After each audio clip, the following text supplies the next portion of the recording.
This week, we have 4 very interesting webinars lined up, and we hope you can make it to the one that interests you the most. The first one at 10 a.m. is debt versus arbitrage, in which we will talk in detail about the two asset classes. At 11 a.m., we have strategies to save more, in which we will speak about various ways to effectively increase your savings and secure your financial future.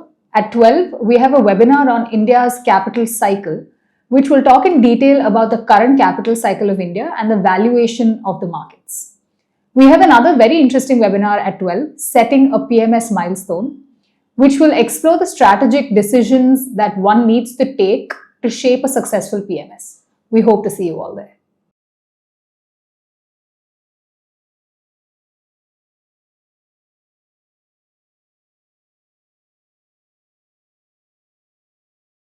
So, இன்னொரு விஷயம் sir, இப்போ நீங்கள் போன வீடியோவில் இந்த 2008 வந்த இன்ஃப்ராஸ்ட்ரக்சரோட NFO பற்றி சொன்னீங்க. இன்ஃப்ரா NFOs வந்தது.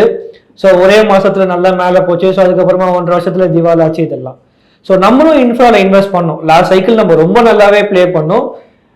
நம்ம கால் ரொம்ப ரொம்ப டாக்டிக்கலாக இருந்தது. ஸோ அது எக்ஸப்ஷனலாக அவுட் பர்ஃபார்ம் பண்ண வச்சது சிக்னிஃபிகண்டாக நம்ம போர்ட்ஃபோலியோஸில். ஆனால் ஸோ இதுக்கு பின்னாடி இன்ஃப்ராவில் நம்ம இன்வெஸ்ட் பண்ணலாம் ஆர் இன்ஃப்ரா இப்போ ரீரேட் ஆகுது அப்படின்னு சொல்லிட்டு நீங்க பார்க்க ஆரம்பிச்சது எப்போ சார்? ஆர் இந்த லெவல்ஸ் தான் நம்ம வாங்க ஆரம்பிக்கணும்னு சொல்லி நீங்க டிசைட் பண்ணது எப்போ? ஸ்டடி பண்றது கொஞ்சம் முன்னாடியே ஆரம்பிச்சிடணும். நீங்க எப்பவுமே தயார் நிலையில் இருக்கணும்னா நிறுவனங்களை அல்லது ஃபண்ட்ஸை சரியா ஸ்டடி பண்ணி உங்களுடைய ஜட்மெண்ட்டை ஃபார்ம் பண்ணி வெயிட் பண்ணணும். அதுக்கப்புறம் முதலீட்டு வாய்ப்பு வரும்போது ஒரு சரிவு வரும்போது டக்குன்னு உள்ள போகும். ஸோ அந்த காலகட்டத்தில் 2016, 17, 18 அந்த பீரியட் எல்லாம் இன்ஃப்ராஸ்ட்ரக்சருக்கு ஒரு பெரிய கிராக்கியே இல்லை. கோவிட் வந்த அப்புறம் தான் கொஞ்சம் ஸ்லோவா அந்த பர்செப்ஷன் மாற ஆரம்பிச்சது. என்ன பொறுத்த வரைக்கும் கோவிட் வந்த உடனே இந்த டெசிஷன் ரொம்ப சிம்பிள் ஆயிடுச்சு. எப்படின்னு கேக்குறீங்களா? இந்த கம்பெனிஸ்ல கவர்மெண்ட் பெரிய இன்வெஸ்ட்மெண்ட் பண்ணாதான் இக்கானமியை ரிவைவ் பண்ண முடியுங்கிறது தெளிவாயிடுச்சு. அதனால நான் எந்த இன்ஃப்ராஸ்ட்ரக்சர் வாங்குறதுங்கிற அந்த தேடல்ல போகாம இன்ஃப்ரா ஃபண்டை வாங்க ஆரம்பிச்சேன். அதனாலதான் நமக்கு கிடைக்க வேண்டியது கிடைச்சது இன்ஃப்ரால. அந்த பிலீஃப் எங்க இருந்து வருது? நம்ம வெளியூர்ல நடக்கக்கூடிய விஷயங்கள், டெல்லி மாதிரி பாம்பே மாதிரி இடங்கள்ல நடக்கக்கூடிய விஷயங்களை பத்தி படிக்கிறோம். அங்க இருக்கக்கூடிய இன்ஃப்ராஸ்ட்ரக்சர் ப்ராஜெக்ட்ஸை பத்தி தெரிஞ்சுக்கிறோம். யார் அந்த ப்ராஜெக்ட்ஸை இம்ப்ளிமெண்ட் பண்ணாங்கன்னு தெளிவாக அறிகிறோம். இந்த அறிவு நமக்கு ஒரு மாற்றுப்பாதையை டெஃபினட்டா எடுத்து கொடுக்கும். இன்ஃபேக்ட் உங்களுக்கு கோவிட்ல வந்து இந்த இன்ஃப்ரா டெசிஷன் ரொம்ப ஈஸியாச்சு அப்படின்னு நீங்க சொன்னீங்க. கோவிட்ல ஸோ 2 ஆஸ்பெக்ட் சார். ஒன்று, உங்களோட பர்சனல் போர்ட்ஃபோலியோவை நீங்கள் மேனேஜ் பண்ணும்போது உங்கள் மைண்ட் செட் எப்படி இருந்தது? 2வது, பப்ளிக் மணியை மேனேஜ் பண்ணும்போது இந்த ரெண்டுத்துக்கும் இருந்த பெரிய டிஃபரன்ஸ் ஆர் அப்போ ரெண்டுத்துலையும் உங்கள் மைண்ட் செட் எப்படி இருந்தது? ரெண்டுத்தையுமே அடிப்படையான மைண்ட் செட்டு நஷ்டத்தை தவிர்ப்பது. ஆங்கிலத்தை நம்ம அதுக்கு லாஸ் அவர்ஷன் சொல்லுவோம். லாஸ் அவர்ஷன் தான் பேசிக் கோவிட் பீரியட்ல. ஆனாலும் ஏதாவது ஒரு நல்ல பொருளாதார மாற்றங்கள் நம் நாட்டில் நடந்தால் நிறுவன மதிப்பு மீண்டும் உயரும்னு தெளிவா தெரியுது. அரசாங்கத்தால் என்ன பண்ண முடியும் நம்ம யோசிக்க ஆரம்பிக்கிறோம். இப்படி யோசிக்கும் போது கவர்மெண்டால இன்ஃப்ரால நிறைய இன்வெஸ்ட் பண்ண முடியும் தெரியுது. அப்புறம் நம்ம என்ன பண்றோம்? அதே பைசா கொண்டு போய் அதே ஃபண்ட்ல போடுறோம். எதன் அடிப்படையில? இது ஒரு 3-4 வருஷத்துல வெற்றிகரமான ஒரு முதலீடாக மாறும் என்ற அடிப்படையில். சோ நாம ஆரம்பிச்ச காலகட்டம், நிலவும் நிறுவன மதிப்பு, இதெல்லாம் ரொம்ப ரொம்ப முக்கியமான ஆஸ்பெக்ட்ஸ். ஸோ இது ஏதோ கண்ணை மூடிட்டு பண்ற விஷயம் இல்லை. ரொம்ப நுட்பமா புரிஞ்சுக்கிட்டு அந்த அடிப்படையை தான் நீங்க இன்வெஸ்ட்மெண்ட்டே பண்ணணும். இன்னைக்கு talk of the town automobile sector. So என்ன பர்சனலாக நிறைய பேர் கேட்குறது, என்ன சார் ஆட்டோமொபைல் திருப்பி பேரிஷ் ஆயிடுச்சா, இல்லை எல்லாரும் ஆட்டோமொபைலை பற்றி ஒரு நெகட்டிவாகவே பேசுகிறாங்களே, ஆட்டோ இதுக்கப்புறம் மேலே வராதா, இல்லை ஒரு 5 வருஷம் அண்டர் பர்ஃபார்ம் பண்ணுமா, ஏன்ட்ட இருக்க ஆட்டோ கம்பெனிஸ்லாம் நான் என்ன பண்ணுறது அப்படின்னு குறிப்பாக அந்த கம்பெனியோட பேர் சொல்லியே கேட்குறாங்க. இதுக்கு உங்கள் ஒப்பீனியன் என்ன சார்? கம்பெனியை பற்றி சொல்கிறதுல ஒன்றும் கஷ்டம் இல்லை, பட் அதை எப்படி எடுத்துப்பாங்கன்றது தான் சிக்கல். உதாரணத்துக்கு இன்னைக்கு ஹெவி கமர்ஷியல் வெஹிக்கிள் ரொம்ப ஆர்டினரி பர்ஃபார்மன்ஸை கொடுக்குது. அப்போது ஹெவி கமர்ஷியல் வெஹிக்கிள் மேனுஃபேக்சரர்ஸ் எல்லாருமே, மெர்சிடிஸ் பென்ஸ் இந்தியாவில் இருக்காங்க, பாரத் பென்ஸ்ன்ற பேரில், வால்வோ இருக்காங்க, டாடா மோட்டார்ஸ் இருக்காங்க, அவங்க தான் லார்ஜஸ்ட் பிளேயர், அசோக் லேலண்ட், 4 பேருமே நல்லா பண்ணல. ஸோ எப்போ நீங்கள் ஹெச்சிவி மார்க்கெட்டில் ஒரு நல்ல பர்ஃபார்மன்ஸ் காட்டலையோ அப்போவே உங்களுக்கு வந்து அந்த ப்ராஃபிட் எடுக்கக்கூடிய ஒரு இடம் குறைஞ்சிருக்கு. அடுத்தபடியாக கார்ஸ் வரும். கார்ஸில் இன்னைக்கு வால்யூம் க்ரோத் இல்லை, இன்ஃபேக்ட் வால்யூம் குறைஞ்சிக்கிட்டு இருக்கு நிறைய பேருக்கு. அதே போல் விலையும் வந்து அவங்க அதிகமாக வச்சு விற்க முடியாது, அந்த மாதிரி ஒரு சுச்சுவேஷன். எல்லா கார்லையும் உங்களுக்கு டிஸ்கவுண்ட் வருது. இப்போ கூட நான் கூட ஒரு கார் பார்த்தேன், எஸ்யூவி, நல்ல வண்டி, மாருதி. இது டொயோட்டாலே அதே மாடல் இருக்கு. மாருதியில் கிட்டத்தட்ட 1 lakh rupees discount. So probably car வாங்குறதுக்கு இது நல்ல நேரமா இருக்கலாம், ஆனால் கார் விற்கிறவனுக்கு நல்ல நேரமாங்கிற ஒரு கேள்வி நிச்சயமா இருக்கு. டாடா மோட்டார்ஸ்லாம் எனக்கு தெரிஞ்சு பேசஞ்சர் வெஹிக்கிள்ல ரொம்பவே ஸ்ட்ரகிள் பண்ணுவாங்கன்னு தான் நான் நினைக்கிறேன். டொமஸ்டிக்ல குளோபல்ல பார்த்தீங்கன்னா JLRல நல்ல ப்ராடக்ட்ஸ் இருக்கு, ஃபர்ஸ்ட் கிளாஸ் ப்ராடக்ட்ஸ் இருக்கு. பட் அவங்க விற்கக்கூடிய மார்க்கெட்ஸ் எந்தெந்த நாடுகள்னு பார்த்தா அந்த பொருளாதாரங்கள்ல ஒரு தொய்வு இருக்கு. ஸோ அந்த தொய்வும் பாதிக்கும்னு உறுதியா நான் நினைக்கிறேன். M&M ரொம்ப நல்லா பண்ணிட்டு இருக்காங்க. M&Mோட பெர்ஃபார்மன்ஸ் ஆட்டோல ரொம்ப நல்லா இருக்கு. இதற்கு அடுத்தபடியாக டூ வீலர்னு பார்த்தா எல்லா டூ வீலருக்குமே இப்போ சடனா பார்த்தா ஒரு வால்யூம் டிப் இருக்கு. அதாவது வால்யூம் growth இல்லை, போதுமான growth இல்லை, வெறும் 4% 5% சொல்றாங்க. ஸோ எல்லா இடத்துலையுமே ஒன்று வால்யூம் குறையுது, இல்லை 4-5% growth இருக்கு. இதுதான் இன்னைக்கு ஆட்டோனுடைய ஒரு சம்மரி. இந்த சிச்சுவேஷன்ல எப்படி நீங்க வந்து பி ரேஷியோ அதிகரிக்கும், நிறுவன மதிப்பு கூடுன்னு எதிர்பார்க்க முடியும்? ரொம்ப சிரமம். ஸோ ஒரு குறிப்பிட்ட காலகட்டத்துக்கு மறுபடியும் வால்யூம் growth வர்ற வரைக்கும் ஆட்டோ வேல்யூவேஷன்ஸ் அதிகரிக்கிறதுக்கான ஒரு முகாந்திரம் இல்லை. இப்படி இருக்கக்கூடிய ஒரு சூழ்நிலையில எல்லாரும் என்ன பண்ணாங்கன்னாக்கா, ஆட்டோ ஆன்சிலரியினுடைய பி ரேஷியோவை ஆட்டோ மேனுஃபேக்சரர் OEM உடைய நிறுவன மதிப்போட அதிகமா கொண்டு போறாங்க. இதெல்லாம் முதிர்வின்மைன்னு தான் நான் நினைக்கிறேன். ஸோ நிறைய ஆட்டோல நடந்த இன்வெஸ்ட்மெண்ட்ஸ் வந்து போதுமான முதிர்ச்சியோட இல்லை அப்படின்னு நான் நினைக்கிறேன். மார்க்கெட் தொடர்ந்து மாறும். ஜனவரியிலேருந்து புது மாடல்ஸ்லாம் வரும். மார்க்கெட் தொடர்ந்து மாறும், பிரீமியமைஸ் ஆகும். அதாவது எல்லாரும் இதுக்கு முன்னாடி வாங்க நினைச்ச காரோட ஒரு பெரிய கார் வாங்குவாங்க. அந்த கார்ல நிறைய எலக்ட்ரானிக்ஸ் இருக்கணும். ஹைபிரிட் டெக்னாலஜி பெரிய ஒரு தாக்கத்தை உருவாக்கும். அதுலயும் மைல்டு ஹைபிரிட், ஸ்ட்ராங் ஹைபிரிட் ரெண்டு இருக்கு. ஸ்ட்ராங் ஹைபிரிட் நோக்கி மார்க்கெட் போக போகுது. ஈவி தொடர்ந்து விற்கும், பட் ஈவியில ப்ராஃபிட் பண்ண முடியுமாங்கிறது கேள்விக்குறியாயிடும். ஸோ இப்படி மார்க்கெட்ல இவ்வளவு மாற்றங்கள் வரும்போது யாருனால ஒரு காருக்கு இவ்வளவு லாபம்னு அதிகரிக்க முடியுதோ அந்த நிறுவன மதிப்பு தான் நிலைச்சு நிற்கும். ஸோ அந்த வகையில் எனக்கு மாருதி ஒரு சேஃபர் கம்பெனியா தெரியுது, M&M ஒரு சேஃபர் கம்பெனியா தெரியுது. மற்ற நிறுவனங்கள் எனக்கு சேஃபா இப்போ தெரியல. லோவர் வேல்யூவேஷன்ல டூ வீலர்ல பஜாஜ் ஆட்டோ ஒரு சேஃபர் கம்பெனியா தெரிஞ்சது. ஹீரோ மோட்டார்ஸ் லோவர் வேல்யூவேஷன்ல நல்லா தெரிஞ்சது. டிவிஎஸ் லோவர் வேல்யூவேஷன்ல நல்லா தெரிஞ்சது, நல்ல முதலீடாக. ஆனா ஹையர் வேல்யூவேஷன் வரும்போது நம்மளுடைய முதலீட்டு பார்வைகளும் நிறுவன மதிப்பை சார்ந்து மாற வேண்டும். அது மட்டும் இல்ல, அந்த மாற்றங்கள் உரிய நேரத்தில் எடுக்கப்பட வேண்டும். என் மைண்டை மாத்திக்க வேல்யூவேஷனை பத்தினா அதை ரைட் டைம்ல பண்ணணும். வேல்யூவேஷன் இறங்கினதுக்கு அப்புறம் என் மைண்டை மாத்திக்கிட்டா என்ன, மாற்றலனா என்ன? பட் இன்னைக்கு பாருங்க, உங்க மைண்டை மாத்த விடாம பல ஒப்பீனியன்ஸ் மார்க்கெட்ல எப்பவுமே இருக்கு. சோ நீங்க என்ன பண்றீங்க, உங்க மைண்டை மாத்திக்காம இருக்கிறதுக்கு எந்த ஒப்பீனியன் உங்களுக்கு உடன்படுதோ அந்த ஒப்பீனியன் நீங்க எடுத்துக்கிறீங்க. என்ன பொறுத்த வரைக்கும் முதலீட்டு பார்வைகள் இந்த முறையில் உருவாக்கப்படக்கூடாது. உறுதியா சொல்லுவேன், இந்த மாதிரி ஒரு ஒப்பீனியன் நீங்க ஃபார்ம் பண்ணிக்கிட்டீங்கன்னா அந்த ஒப்பீனியனுக்கு மதிப்பே கிடையாது. ஆங்கிலத்துல எக்கோ சேம்பர்னு ஒரு ஃப்ரேஸ் இருக்கு. அது என்னன்னா, நான் நினைக்கிறதையே பேசுறவன் யாருன்னு பார்த்து அவன் நினைக்கிறத அப்படியே நான் உள் வாங்கிக்கிட்டு அதுதான் சரின்னு சொல்றது. இன்னைக்கு ஆட்டோல எல்லாரும் தப்பா போறாங்கன்னா இந்த எக்கோ சேம்பர் அவங்கள மாட்டி விட்டுருச்சு. நான் வேடிக்கையான ஒரு விஷயத்தை பண்ணேன், சும்மா ஒரு அகடமிக் ரீசனுக்கு. ஒரு முக்கியமான ஒரு ஆட்டோ கம்பெனியை நான் ஷார்ட் பண்ணேன். இன்னைக்கு அந்த கம்பெனி கிட்டத்தட்ட 15% இறங்கியிருக்கு ஸ்டாக் பிரைஸ். நான் எதுக்கு பண்ணேன்னா, என்னுடைய கன்விக்ஷனை டெஸ்ட் பண்றதுக்காக பண்ணேன், பணம் சம்பாதிக்கிறதுக்காக இல்லை. நான் அந்த கம்பெனியை பற்றி ஒரு வியூ சொல்றேன் நெகட்டிவ், அந்த வியூ சரியா தப்பான்றதை நான் டெஸ்ட் பண்ணி தெரிஞ்சுக்கணும்னு பண்ணேன். இப்போ அந்த ஸ்டாக் ரொம்பவே வீக்கா இருக்கு. ஒரே நாள்ல 5-6% இறங்கக்கூடிய ஒரு இடத்துல இருக்கு. மேலும் ஒரு 20% இறங்கிச்சுன்னா இந்த ஸ்டாக்கை வந்து ஹை பிரைஸ்ல வாங்கி வச்சிருக்க ரீட்டைல் இன்வெஸ்டர்ஸ் எல்லாம் 20-25% லாஸ்ல போயிடுவாங்க. அது இல்ல விஷயம். நீங்க 1100 ரூபாய்க்கு ஒரு ஸ்டாக் வாங்கியிருக்கீங்க, அது விற்க மறந்துட்டீங்க, அது 800 ரூபாய்க்கு வருதுன்னு வச்சுக்கோங்க. அப்ப அந்த 300 ரூபாங்கிறது எவ்வளவு பர்சன்டேஜ்? கிட்டத்தட்ட 27-28%. அங்கேருந்து மறுபடியும் ஏறி உங்களுடைய காஸ்டுக்கு வர்றதுக்கோ அல்லது உங்களுக்கு நீங்க விற்க தவறிய அந்த விலைக்கு வர்றதுக்கே ரொம்ப நாள் ஆகும்.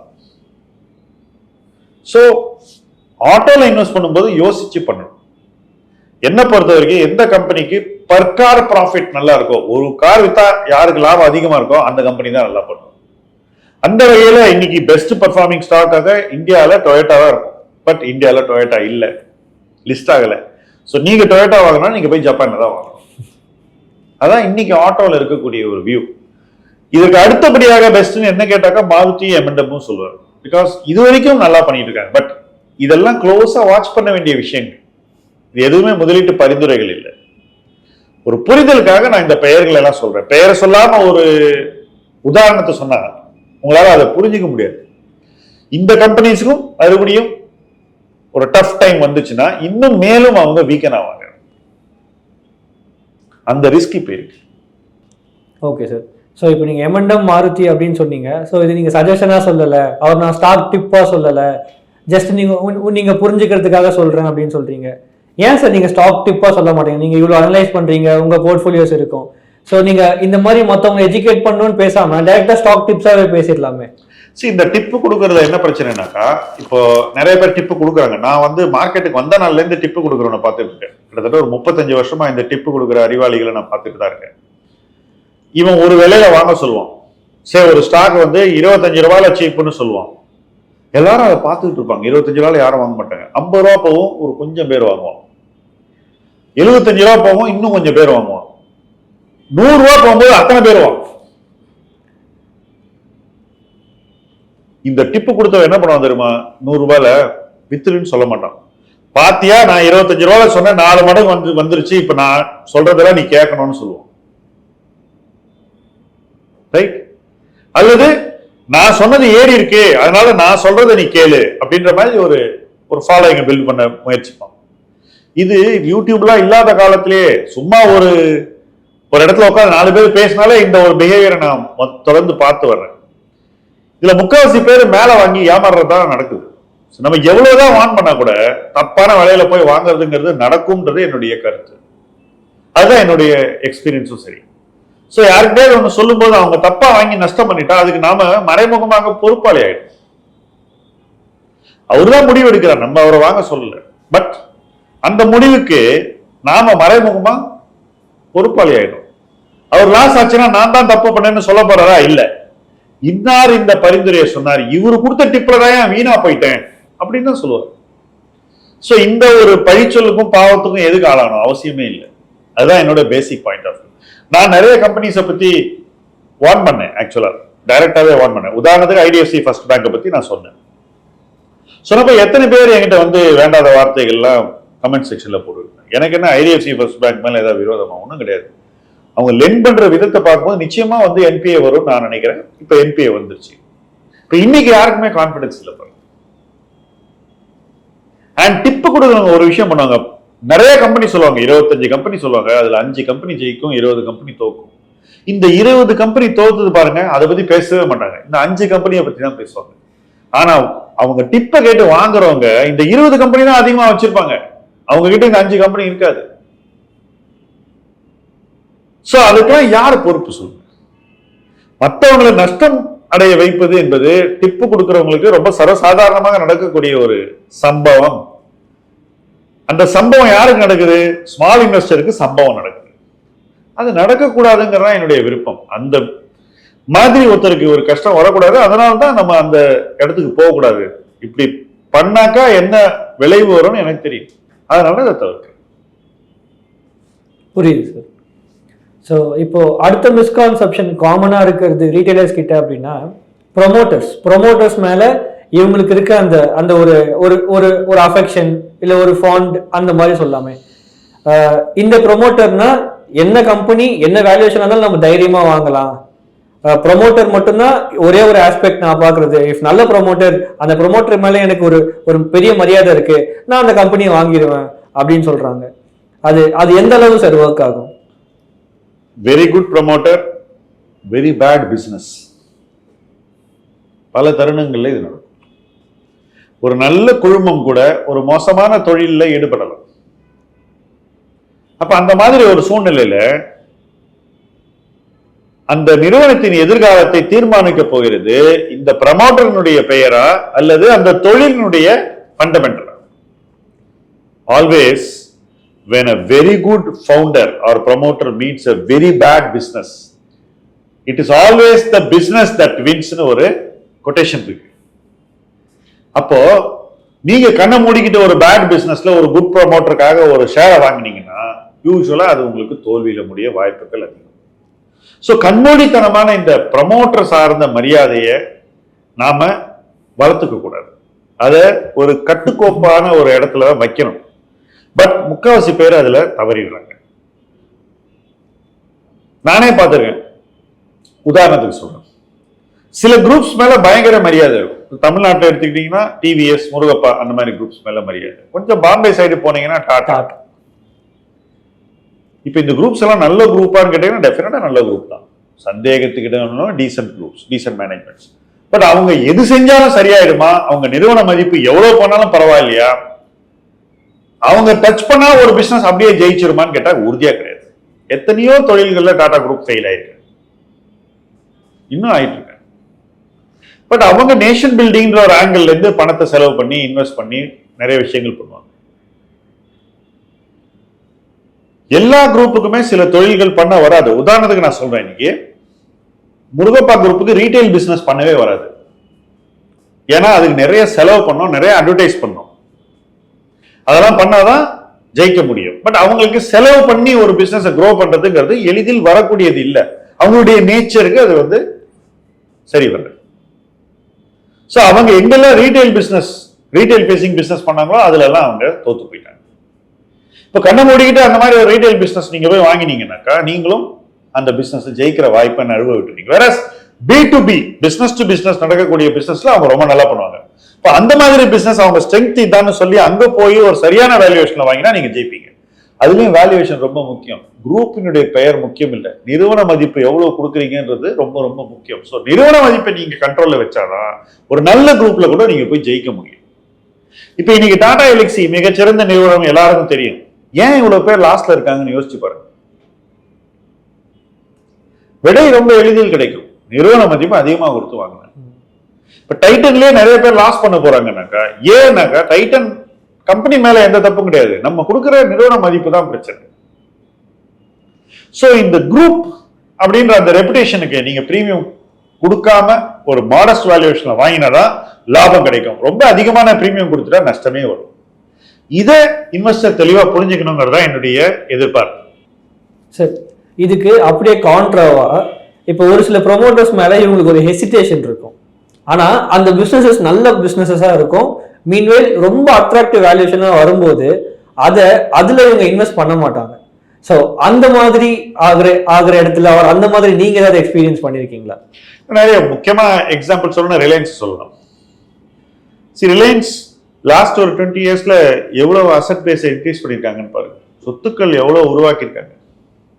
அப்ப அந்த சொத்துக்களுக்கு ரிட்டர்ன் வரணும்ல. ஸோ எப்பெல்லாம் ரிலையன்ஸ் சொத்துக்களை உருவாக்கி முடிக்கிறாங்களோ அதுக்கப்புறம் லாப வளர்ச்சி வேகம் பிடிக்கும். பட் நான் ரிலையன்ஸே பார்க்க மாட்டேன்னு சொன்னீங்கன்னா அதுல நீங்க பார்ட்டிசிபேட் பண்ணாம போயிடுவீங்க. ஸோ ஒரு பேலன்ஸ்டு வியூ இருக்கணும். வேல்யூவேஷன் சரியா இருந்தா ஒரு குரூப்ல இன்வெஸ்ட் பண்ணலாங்கிற ஒரு பேலன்ஸ்டு வியூ இருக்கணும். என்னுடைய நண்பர் ஒரு விஷயம் பண்ணாரு. இந்த அதானி கிரைசிஸ் வந்தது. அதானி கிரைசிஸ் வந்த போது அவர் போய் அம்புஜா சிமெண்ட் மட்டும் வாங்கினார், வேற எந்த கம்பெனியும் வாங்கல, ஒரே ஒரு கம்பெனி தான் வாங்கினார். நான் கேட்டேன், நீங்க தான் அதானி உங்களுக்கு பிடிக்காத அவ்வளவா, ஏன் இதை வாங்குனீங்கன்னு கேட்டேன். இது ரொம்ப நல்ல வெல் மேனேஜ் கம்பெனி, இந்த கம்பெனியை ஈஸியா வளர்க்க முடியும், இந்த கம்பெனியில வரக்கூடிய கேஷ் ஃப்ளோ வச்சு இன்னும் நிறைய கம்பெனிஸை வாங்க முடியும் சிமெண்ட்ல.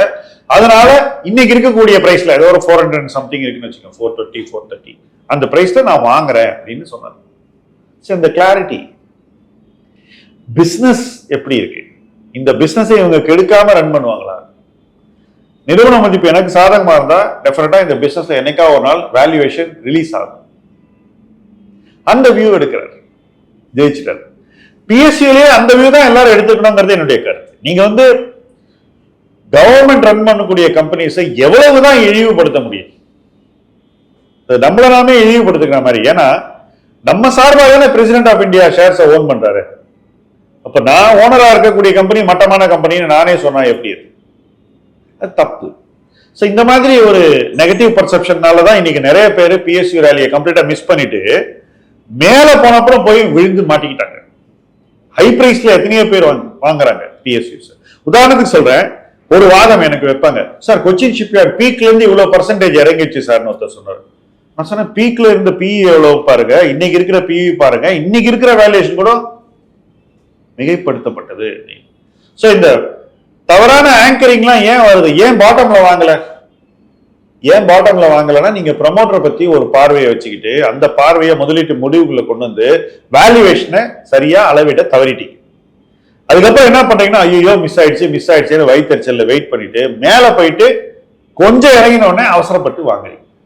எல்லாம் ஏன் நடக்குதுன்னு பார்த்தா, நீங்க ப்ரமோட்டரை பத்தின உங்களுடைய ஒப்பீனியன்ஸ் அல்லது பயாசஸை நீங்க சரியா கண்ட்ரோல் பண்றது இல்லை.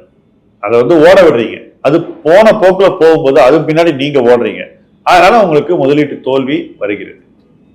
ஸோ இப்போ ஒரு பர்டிகுலர் கம்பெனிஸ் மேல இருக்க ஒரு பிரியத்தால அந்த கம்பெனிஸோட மதிப்பு விழும்போதும் ஒரு இன்வெஸ்டர் வந்து திருப்பி ஆவரேஜ் பண்ணிட்டே இருக்காங்க. ஸோ எதனால இந்த கம்பெனி இறங்குது, ஃபண்டமெண்டல் என்ன நடக்குது, அந்த செக்டர்ல என்ன நடக்குது, எதுவுமே பார்க்காம வெறும் அந்த கம்பெனி மேல இருக்க பிரியத்தால, ரெண்டாவது அவங்க மைண்ட்ல அவங்களே செட் பண்ணி வச்சிருக்க டார்கெட்டால, நான் என் போர்ட்ஃபோலியோல ஓவரால் போர்ட்ஃபோலியோ இந்த கம்பெனியில் நான் இவ்வளவு ஷேர்ஸ் வச்சுக்கணும் அப்படின்னு சொல்லிட்டு இந்த டவுன் சைட் ஆவரேஜிங்க அவங்க பண்ணிட்டே போறாங்க. பேக்ரவுண்ட் என்ன நடக்குது, செக்டர் என்ன நடக்குது, எதுவுமே பார்க்காம இவங்க பண்றவங்க. இது தப்பு அப்படின்னு அவங்களுக்கு ப்ரூவ் பண்றதுக்கு அவங்க ஏதாவது ஒரு ஆஸ்பெக்ட் இருக்கா சார்? ஆர் இதை அவங்க எந்த கட்டத்துல நிறுத்தணும்? பொதுவா ஒரு கம்பெனி சார்ந்து டவுன்வர்ட் ஆவரேஜிங் பண்றவங்க ஒரு சீலிங் வச்சுக்கிறது இல்லை. அதாவது இதுக்கு மேல நான் இந்த ஸ்டாக்கை வாங்க மாட்டேன் அப்படின்னு எந்த விதமான ஒரு கோடையும் அவங்க கிழிக்கிறதே கிடையாது. ஸோ ஸ்டாக்கு கீழே போக வாங்கி தள்ளிடுறாங்க. சில நேரங்கள்ல இந்த மாதிரி தோத்து போன ஸ்டாக்ல இவங்க வந்து ஒரு போர்ட்ஃபோலியோல 30-40% கூட வச்சிருக்காங்க. ஏன் இவ்வளவு ஷேர் சேர்ந்துருச்சுன்னா, நான் இறங்க வாங்கணும்னு முடிவு பண்ணேன், முதல்லயே நிறைய வாங்கிட்டேன், பார்த்தா என் ஆவரேஜ் அதிகமா இருந்து ஆவரேஜை குறைக்கிறதுக்காக இன்னும் நிறைய வாங்கினேன், அப்புறம் மேலும் அது இறங்கிச்சு, இன்னும் மேல இறங்கினோடனே இன்னும் கொஞ்சம் வாங்கி ஆவரேஜை குறைக்கலான்னு பார்த்தா அது தொடர்ந்து இறங்கிட்டு வருது அப்படின்னு. ஆவரேஜ் பிரைஸை குறைக்கிறதுங்கிறது ஒரு முதலீட்டு குறிக்கோளா இருக்கணும். அது மட்டுமே இருக்கக்கூடாதுங்கிறது தான் இதுல பேசிக் ப்ராப்ளம். ஏன்னா ரிஸ்க் மேனேஜ்மெண்ட்டும் அது எவ்வளவு முக்கியமோ அதே அளவுக்கு ஒரு முக்கியமான குறிக்கோளா இருக்கணும். ஸோ ஆவரேஜ் பிரைஸ் குறைக்கணும்னாக்கா ரிஸ்க் மேனேஜ்மெண்ட்டையும் சரியா கடைபிடிக்கணும். ரிஸ்க் மேனேஜ்மெண்ட்டை மறந்துட்டு ஆவரேஜை குறைக்கிறேன்னு கண்ணை மூடிக்கிட்டு ஆவரேஜ் பண்ணிக்கிட்டு போனாக்கா விலை குறைஞ்சிக்கிட்டே போகும். நீங்க வாங்க நினைச்ச குவான்டிட்டியோட 2 மடங்கு 3 மடங்கு நீங்க ஷேரை வாங்கினீங்க. சப்போஸ் உங்க பேக்ல நீங்க வாங்க முடியாத ஒரு சூழ்நிலை வருது, இதுக்கு மேல நம்மகிட்ட காசு இல்லைன்னு, ஆல்ரெடி இந்த ஸ்டாக் ஒரு 40% உங்க போர்ட்ஃபோலியோ இருக்கு, அந்த இடத்துல மறுபடியும் ஒரு 25-50% ஸ்டாக் இறங்கிச்சுன்னா நீங்க என்ன பண்ணுவீங்க? உங்க போர்ட்ஃபோலியோ சின்ன பின்னம் ஆயிடும், ரணகலம் ஆயிடும். ரைட்? அந்த மாதிரி ஒரு சிச்சுவேஷனை நோக்கி போறதுக்கான ஒரு ரிஸ்க் இருக்குங்கிறத பல பேர் உணர்றதே கிடையாது. இதை தவிர்க்கணும்னா நிச்சயமா ஒரு சீலிங் வச்சுக்கணும். இந்த ஷேர்ல நான் இவ்வளவு ஷேருக்கு மேல வாங்க மாட்டேன், இந்த விலைக்கு வந்தா நான் வாங்குவேன், இந்த விலைக்கு மேல நான் தொட மாட்டேன், நிறுவன மதிப்பு அதிகமா இருக்கக்கூடிய பங்கு, அதனால நான் இப்போ இந்த கம்பெனி பிடிச்சா கூட அதை வாங்க மாட்டேன், இந்த விலைக்கு வந்தாதான் வாங்குவேன்ற ஒரு வைராகியம் இருந்தா தான் நீங்க ஜெயிக்க முடியும். அந்த வைராகியம் அதிக விலையில் வாங்கி மாட்டிக்கொள்வதிலிருந்து உங்களை காப்பாற்றும். ஆனால் சரியான விலையில வாங்குறதுக்கு இன்னும் நிறைய உழைப்பு தேவை. முதல்ல இந்த சரியான விலை என்னங்கிறத நீங்க தீர்மானிக்கணும். அதுக்கு நிறுவனத்தை பத்தின புரிதல் ரொம்ப ஷார்ப்பா இருக்கணும்.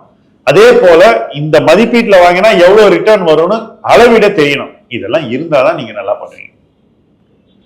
சோ இதெல்லாம் செய்யணும்னா நிறுவனம் பத்திய பார்வை ரொம்ப ஷார்ப்பா இருக்கும். பயஸ் இருக்கக்கூடாது. ஆவரேஜ் பிரைஸை குறைக்கணும்ன்ற அப்சஷன் இருக்கக்கூடாது. எவ்வளவு இறங்கினாலும் வாங்குவேன்னு குவான்டிட்டியை இஷ்டத்துக்கு வாங்கக்கூடாது. இதெல்லாம் நீங்க சரியா கடைபிடிச்சா நிச்சயமா உங்களுக்கு ஒரு சேஃப் ஜேர்னி ஒரு ஸ்டாக்ல உருவாகும். உங்க போர்ட்ஃபோலியோக்கு ஓவராலா சேஃப்டி கிடைக்கும். ஏன்னா அதுதான் ரொம்ப ரொம்ப முக்கியம். ஸோ நீங்க இதுல இருந்து சொல்றதை வச்சு பார்க்கும்போது எண்ட் ஆஃப் த இந்த ஆன்சரோட பாயிண்ட் வந்து ஒரு இன்வெஸ்டரோட பிஹேவியர்ல தான் போய் முடியுது.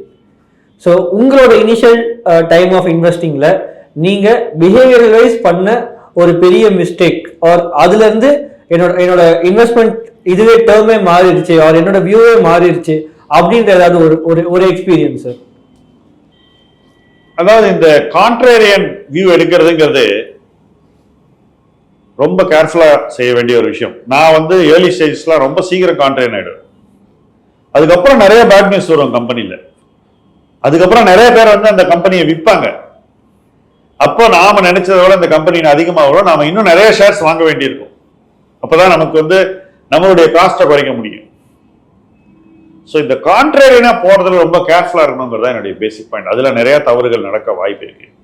எப்போ நீங்க சந்தைக்கு எதிர்மறையான ஒரு நிலைப்பாட்டை எடுக்கணுங்கிறதுல ஒரு சூட்சம் இருக்கு, ஒரு ஸ்கில் இருக்கு. அந்த ஸ்கில்லை வளர்த்துக்கணும். அவசரப்பட்டு சந்தைக்கு எதிரான ஒரு கருத்தை எடுத்துட்டு அது மேல நிறைய பணத்தை கட்டி லாஸ் பண்ணி நம்ம சந்தையை விட்டு வெளியேறக்கூட ஒரு சூழ்நிலை வரக்கூடாது. அந்த ஒரு விஷயத்தை ஒரு இன்வெஸ்டரும் டெஃபினட்டா மாஸ்டர் பண்ணணும்னு நான் நினைக்கிறேன். இன்னைக்கு நம்ம அக்ராஸ் த போர்ட்ஃபோலியோஸ்ல கேஷை ரைஸ் பண்றதுக்காக அடிஷனல் இன்வெஸ்ட்மெண்ட்ஸ் கால்ஸ் நம்ம கொடுத்துட்டு இருக்கோம் நம்ம கிளைண்ட்ஸ்க்கு. ஸோ இந்த மார்க்கெட்டுக்கு நீங்க உங்களை பர்சனலா எப்படி ப்ரிப்பேர் பண்ணி வச்சிருக்கீங்க?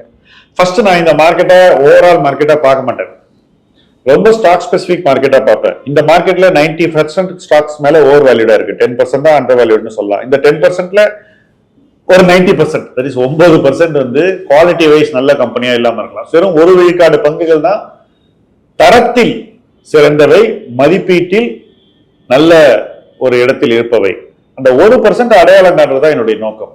டெய்லி உட்காந்துட்டு மார்க்கெட் எவ்வளோ நிஃப்டி எவ்வளோன்னு பேசுறதுல யூஸே கிடையாது. என்னை பொறுத்த வரைக்கும் அது ஒரு அகடமிக் ரிசர்ச். ஆனா கம்பெனி லெவல்ல போய் இறங்கி பார்க்கறதுங்கிறது ரொம்ப ஸ்பெசிபிக் ரிசர்ச். நான் வந்து இந்த மாதிரி காலகட்டங்களில் ஸ்பெசிபிக் ரிசர்ச்சை அதிகரிச்சிருவேன். ரொம்ப கூர்மையான பார்வைகளை நிறுவனங்களை பத்தி உருவாக்கி கொள்ள வேண்டும். அதற்கான ஒரு காலச்சூழல் தான் இப்ப இருக்கு. இது ஏன்னு கேக்குறீங்களா? இன்னைக்கு இருக்கிற மார்க்கெட் இதே இடத்துல இருக்காது, மேபி இன்னும் கூட கொஞ்சம் கீழே போகலாம். அந்த பாயிண்ட்ல நாம தொடர்ந்து கவனிக்கக்கூடிய சில நிறுவனங்கள் நமக்கு சாதகமான மதிப்பீட்டுக்கு வரலாம். அப்ப நம்ம இன்னும் கொஞ்சம் வாங்கணும். அங்கிருந்து இன்னும் கூட கீழே போய் நமக்கு ரொம்ப சாதகமான ஒரு இடத்துக்கு நிறுவன மதிப்பீடு வரலாம். அப்ப அங்க நிறைய வாங்கணும். இதெல்லாம் செய்யணும்னா இது மேலதான் நம்ம போக்கஸும் கான்சன்ட்ரேஷன் இருக்கணும். அப்படி இருந்தா தான் நம்மளால நம்முடைய முதலீட்டு கடமைகளை சரியாக செய்ய முடியும், செய்து முடிக்க முடியும். மாறாக இண்டெக்ஸ் நிஃப்டி இதை பத்தியே பேசிக்கிட்டு இருந்தா நம்ம போர்ட்போலியோல என்ன செய்யணுங்கிறத நம்ம பார்க்க தவறிடுவோம். அப்படி தவறாமல் இருக்க வேண்டும் என்பதுதான் இந்த காலகட்டத்திற்கு நாம் நமக்கே சொல்லிக்கொள்ள வேண்டிய அறிவுரை. நான் அதை எனக்கே சொல்லிக்கிறேன். ஸோ என்னுடைய பார்வை என்பது ஸ்டாக் ஸ்பெசிபிக்கா இருக்கணும், பாட்டம் அப்பா இருக்கணும். நிறுவனங்களில் வரக்கூடிய மாற்றங்களை ரொம்ப தெளிவாகவும் ரொம்ப கூர்மையாகவும் கவனிக்க வேண்டும், ஆன்டிசிபேட் பண்ணணும். அந்த ஆன்டிசிபேஷன் சரியான நம்ம யாருக்கிட்டையாவது கேட்டு தெரிஞ்சுக்கணும். இதெல்லாம் நமக்கு கிடைச்ச உடனே நிறுவன பங்குகளை வாங்கி வெயிட் பண்ணணும், நம்ம நினைச்சது நடக்கிற வரைக்கும். ஸோ இது நாம தனித்து இயங்க வேண்டிய ஒரு காலகட்டம், மற்றவங்களை பார்த்து காப்பி அடிக்கக்கூடிய ஒரு காலகட்டம் இல்லை. இந்த ஒரு விஷயத்தை நீங்க புரிஞ்சுக்கிட்டீங்கன்னா நிச்சயமா உங்களுடைய முதலீட்டு பயணம் சரியாக இருக்கும். ரொம்ப நன்றி சார், எல்லா கொஸ்டின்ஸ்க்கும் ரொம்ப பொறுமையாக ஆன்சர் பண்ணதுக்கு. இன்னொரு வீடியோவில் இன்னும் சில கேள்விகளோட மீண்டும் சந்திப்போம்.